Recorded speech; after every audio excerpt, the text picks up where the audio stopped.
We alluded to this in the video that we made yesterday talking about the Vancouver Canucks and their newest forward signee. But in this video, what I wanted to do was go over some of the possibilities, go over some of the lines, go over some of the extra comments that have been made, and how this Vancouver Canucks team may just be the deepest version of this team that we have seen in, a decade? Something like that?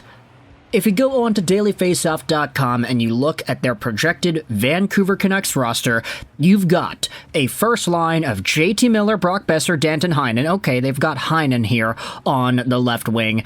20-goal, 40-point guy if he goes out there and plays his best. Two-way stability, board battles, he does everything he needs to do. Also a Richmond Sockeyes alumni, so fantastic to see there.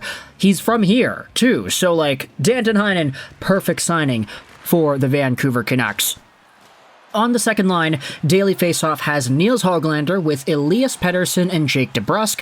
Höglander was a 20-plus goal guy, all at even strength, by the way, playing with Elias Pettersson, who actually did serve as a pretty good playmaker for Höglander, and then Jake DeBrusk could be that final winger that EP40 really needs to prosper. No more Ilya Mikheyev and Sam Lafferty here, folks. It is Jake DeBrusk.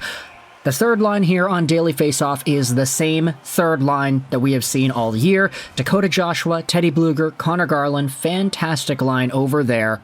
And then on the fourth line, you've got Vasily Podkolzin with Pia Suter and Kiefer Sherwood. Now, Sherwood, absolutely fantastic signing. The guy has some goal-scoring bite to go with his Tyler Mott-esque work ethic and pace. This is an annoying as hell to play against bottom six grinder who can score goals. And him alongside of a Pia Suter is going to be pretty good. Even if it's not Suter, even if you move Suter over to Miller-Besser, you move Heinen into the third-line center spot, and you have Bluger on the fourth line with Sherwood and either Podkolzin or Daniel Sprong. That is already amazing. This team has 13 NHL caliber forwards that they could play. Because if you take out Podkolzin and you put in a guy like Daniel Sprong, who can score 20 goals a year himself, his defense is terrible, which is kind of why I think the idea of playing Sprong and Sherwood together balances itself out very nicely, because there's some really good goal scoring in both of those guys. This Vancouver Canucks team, as a result, is looking like the deepest it has looked in years. And if you go over to some of the breakdowns, the analytical models, this is the response that JFresh had to the Daniel Sprong signing with Vancouver. I love it for Van. Nikhil, buddy of mine, went out there and asked, is Vancouver now number 1 in the West in the JFresh point projection chart? And he said, yeah, it is. The Canucks, I think, were behind the Edmonton Oilers before the Daniel Sprong signing, but even if you go over onto JFresh and his Twitter profile, you'll see the breakdown of Daniel Sprong. He's an efficient scoring winger who creates scoring chances and goals at extremely high rates in depth minutes, but never seems to gain the trust of his coaches to move up the lineup. His defense is not great, his penalties, competition, teammate percentages, not great, but his finishing, even strength offense, goals, and primary assists is amongst the top in the league when you compare it to the minutes that he gets. He is fantastic at creating offense in very limited sample sizes. And as a result, on a sub $1 million deal, $935,000, Daniel Sprong is honestly a steal. And seeing this Vancouver Canucks forward core round itself out in this way is just so incredible. Let's go out there and look at this tweet. Nikhil went out there and tweeted this: with the recent reported signing of Daniel Sprong, does this current version of the Vancouver Canucks have the greatest combination of top-end talent and depth in franchise history? I would argue that the 2011 team had slightly better top-end talent, but their depth, especially pre-deadline, wasn't there. And 2011, yeah, okay, Sedin, Kessler, those guys were fantastic. Alex Burrows, while not like a top-line guy, was a top-line guy in Vancouver who was a 30-goal capable player and 60 points at best. But if you talk about the depth on that Vancouver team, I mean, they rounded everything out as the year went on, and heading into the playoffs with guys like Chris Higgins, Mason Raymond, Mikhail Samuelsson, they lost out on Manny Malhotra at the beginning of the postseason run. They had some pretty good depth, but honestly, when you think about this lineup, maybe the depth here is a bit better. Who knows? I mean, that third line is as good as some other teams' first lines on any given night.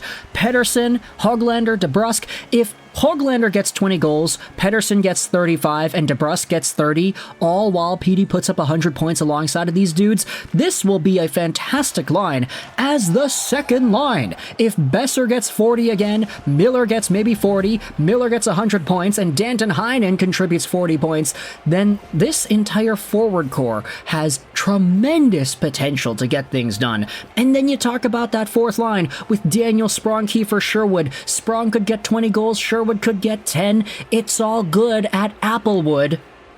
Let's go out there and read some of the replies here to Nikhil's quandary.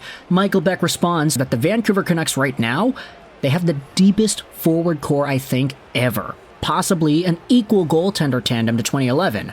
Both had Vezina runner-ups and fast-rising up-and-comers like Schneider and Silovs. Defense is good, but boy, if they could find that true number 3 guy. Defense is clearly 2011, despite the current team having by far the best player. And I think that's very fair to say. I'd say that a D-core of Edler, Bieksa, Salo, Hamuse, who else was there? Aaron Rome, like some of the other guys are rotating around there, but that top 4 already is stacked. Bieksa, Hamuse, Edler, Salo, Ehrhoff was in there as well. My goodness, I forgot about him. That depth on D, fantastic. It's better than Hughes, Hronik, Myers, Susie, what they have right now, I'd say. But Quinn Hughes is the best player out of all of the defensemen that you can talk about in this discussion, 2011 versus right now. Is Sprong considered top end in Vancouver? No, he's clearly depth, but nice try. 2011, assuming you're only talking about forwards, there are a lot of people going out there and debating this, but heading into some of the other comments, I mean, almost everybody on this roster has 20 goal potential. The only question is, can the defense break the puck out?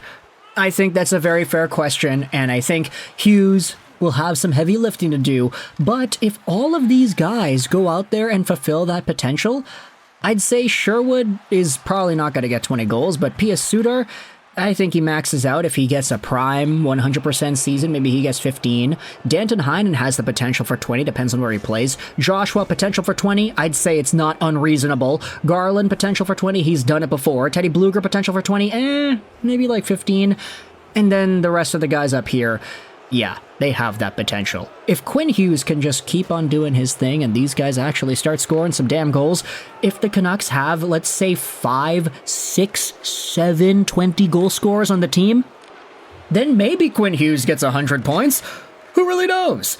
Let me know your thoughts in the comment section below about the Vancouver Canucks and how stacked their forward core is now. Not necessarily in terms of top-end talent. I mean, they have some fantastic guys. Petey, Besser, Miller, can't go wrong with that. But what are your thoughts on how the Vancouver Canucks depth is up front, and how many 20 goal scorers do you think the team is going to have? Patrik Allvin has absolutely cooked. And I want you to let me know your thoughts in the comment section below about it. I hope you enjoyed this video, and bye.